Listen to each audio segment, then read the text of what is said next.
Hey everyone, Ahmed here with Down and Trade.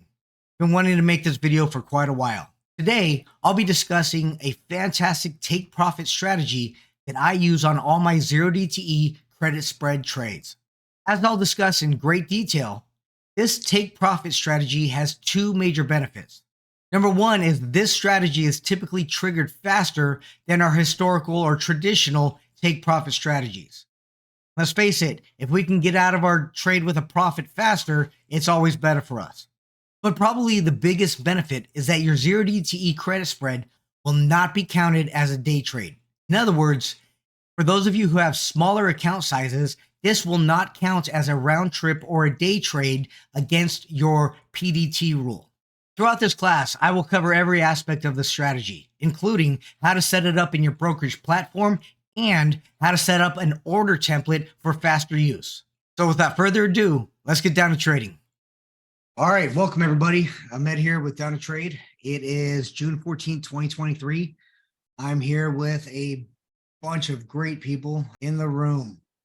There might be some stragglers that come in a little bit later. And again, if you don't, for those who don't make it in the room, obviously I'm going to record this and I'll make it available to everyone here, hopefully here shortly. But today we are going to talk about the box strategy. Now, the reason I call it the box strategy, not the box exit strategy, is because this actually is not an exit strategy. This is really it's a take profit strategy. We'll certainly discuss why that is here shortly. But so there's a couple of different ways I say this. I might call it the box strategy, but if I'm using it as a verb, I might say we are boxing out. So oftentimes you'll hear me say boxing out, or just I have boxed out of that trade. And again, that doesn't mean I closed my my position, because as you'll see, we're actually not going to close the positions that we're in. We're just going to box out of them. Again, I understand that might be a little bit confusing now, but it'll all make sense here, hopefully shortly. Now, keep in mind, this is actually my first time teaching this strategy, so kind of bear with me if I haven't worked out all the cobwebs of this course just yet. But what I'm going to do is I will teach it. We're going to go over a basic theory about it. Then we'll see how it kind of works on a chart, and then eventually we'll move to the actual options chain in Thinkorswim, and I'll try to show you all the caveats about it, and also show you how to set up an order template for this strategy.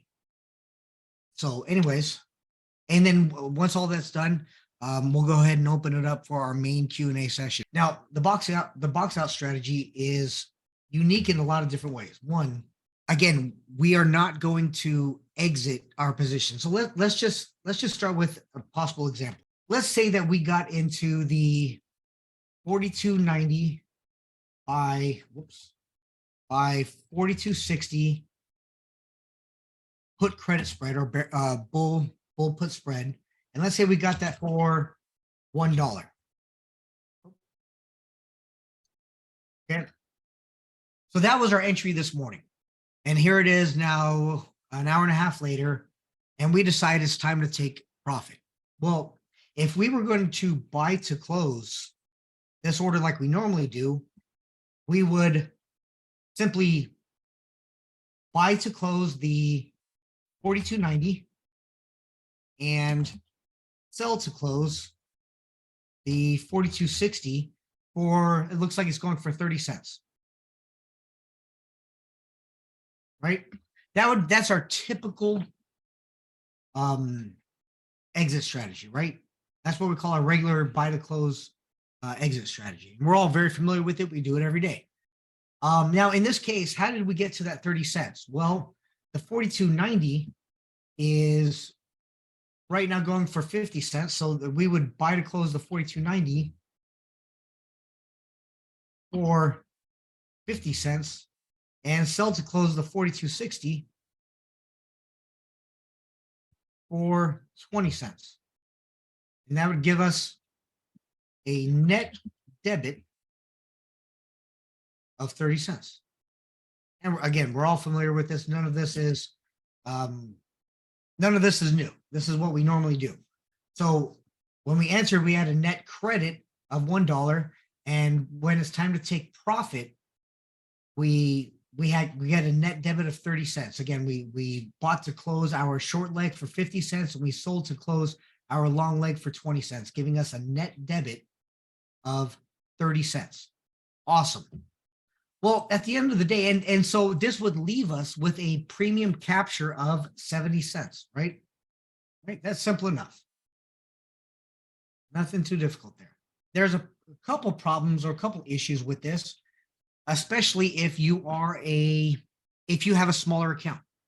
And the problem with this is FINRA has a rule called the PDT rule, or the pattern day trade rule, that says that if you're going to have more than 3, so 4 or more round trip trades or 4 or more day trades in a 5-day period, you have to have a minimum of $25,000 in your account.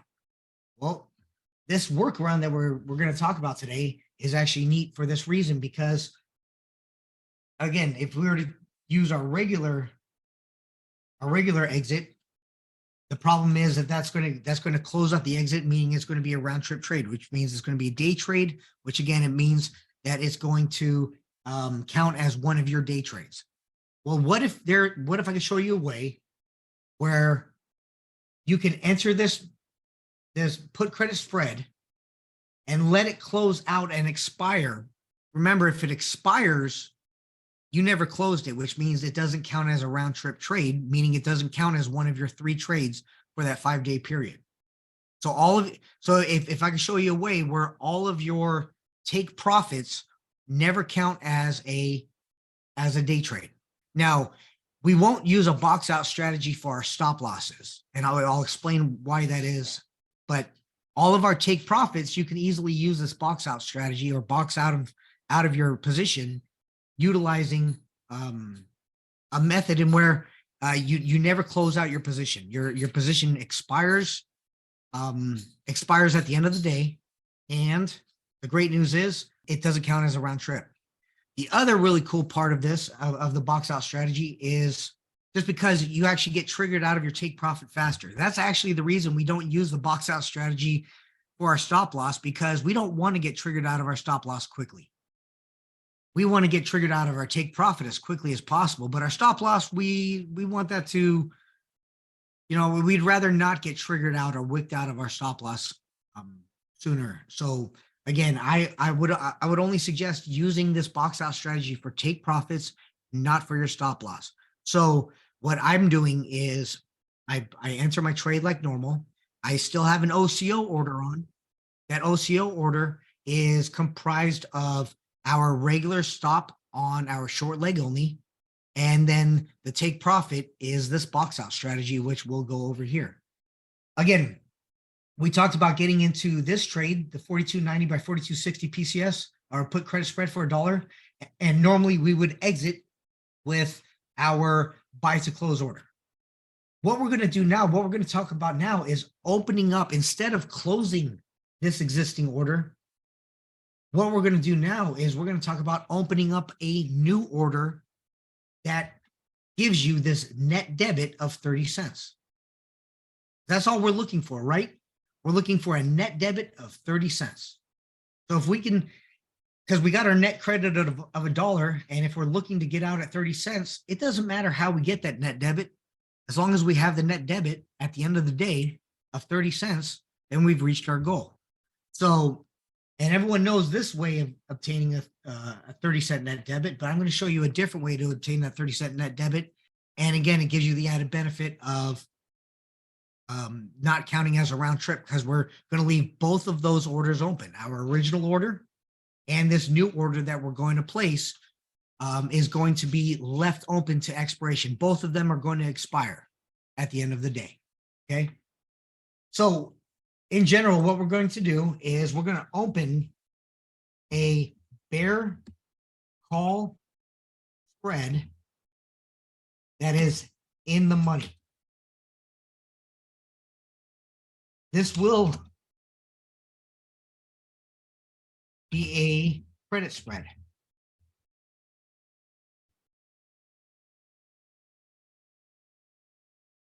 Now imagine we opened up this credit spread. Imagine I opened up, so up here we opened up the 4290 by 4260 PCS. Imagine I open up the 4260. Oops, I can type in there. The 4260 by 4290. Notice the strikes are the same, they're just reversed. PCS is still a credit spread, it's a call credit spread for 29.70. You might be thinking, why on earth would I open this up for $29.70? Well, if you think about it, one of these spreads is going to expire in the money. Remember, this one, our original position, that's a bullish position.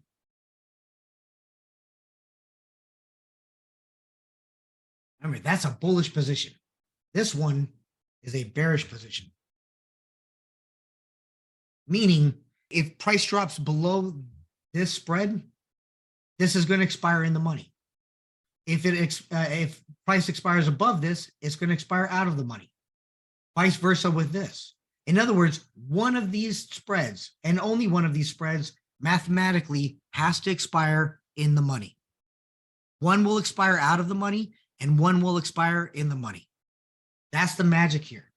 Because what happens is, at the end of the day, when one of them expires in the money, what am I going to get hit with? I'm going to get hit with a full loss on one of these. What is my full loss? Well, it's a 30 wide strike.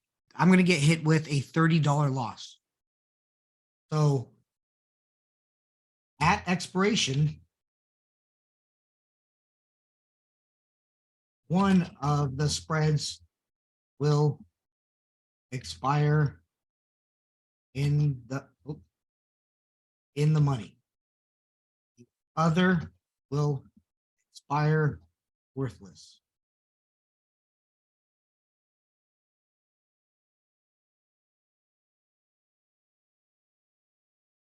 That means I will get hit. I will get hit with a maximum $30 debit. You see it?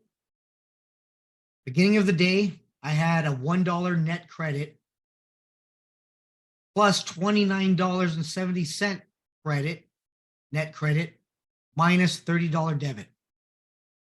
That will leave me with the same 70-cent net or total premium capture. So in other words, instead of getting my net debit of 30 cents from 50 cents and 20 cents, I'm getting my net debit of 30 cents from $29.70 and $30. Because this is the maximum I can lose. That's the maximum amount that I can lose. It's $30. I can't lose more than $30 because we're selling a credit spread. If I lock in this new position at $29.70, I just locked in another credit of $29.70. At the end of the day, I'm going to get charged a $30 debit. That will leave me with a net debit of 30 cents. And my total premium capture for the day will still be 70 cents. Okay. That's the 1,000-yard view. So if you got into your original spread, if your original bull put spread in our example was 10 contracts for, let's say, then your box out position size is going to be 10 contracts. So let's say this morning we got into the 42.90. Where is it? Let's say right here. Let's say that was our original position. Okay. You're all very familiar with how we mark this up, but let's say this morning at, I don't know, around 9:41, we got into a bull put spread. We got into the 42.90 by 42.60 bull put spread. And price went in our favor, and now it's time to take profit. Again, what we could do is we could just buy to close this at, I think now it's going for 20 cents. Okay, it's time to take profit at 20 cents. We could do that, no problem at all. We could buy to close this at 20 cents and we're out. Unfortunately, that will count as a day trade because we opened and closed the order within one day, within the same trading day. Or what we could do instead is open up a bear credit spread. Now that bear credit spread is in the money. It's an in the money bear credit spread. In fact, it's the exact opposite of the put spread that we got in.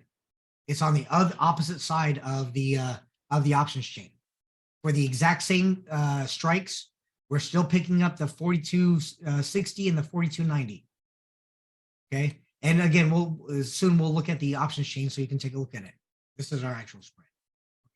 42.90 by 42.60. If the price were to actually come down and expire down here below the 42.60, then I'm going to reap the entire $30 debit. In other words, I'm going to incur my maximum loss on my initial position. But my secondary position is going to expire out of the money. This one would expire out of the money. This first one would expire in the money. So that means at the end of the day, one's going to expire worthless. One is going to expire in the money, which means, again, I'm going to incur a $30 debit because I took on a wide spread. Now, if I took on a 10 wide spread, then I would only incur a 10 wide debit. I'm sorry, $10 debit. Okay. So that's what happens if it expires below my entire spread.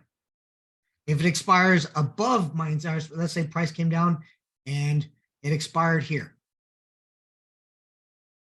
In that case, my original spread would expire out of the money, but my secondary position, my call credit spread, would actually expire in the money, thereby giving me that, again, $30 debit. Now, you may be wondering, and it looks like Neil might be asking, what happens if it expires in the middle? Two of your legs are still going to expire in the money, and two of your legs are going to expire out of the money, which means you're still going to get hit with a $30 debit. So those are the three possible scenarios, and they all end in the same, and they all have the same outcome. At the end of the day, you're going to take on a $30 debit. So right now, if I wanted to get out for 20 cents, I would take on the 42.60 by 42.90 bear called spread for a $29.80 credit. And they cannot charge you more than $30. So this is essentially, not essentially, this is locking in your net debit. So it doesn't matter what happens on the rest of the day.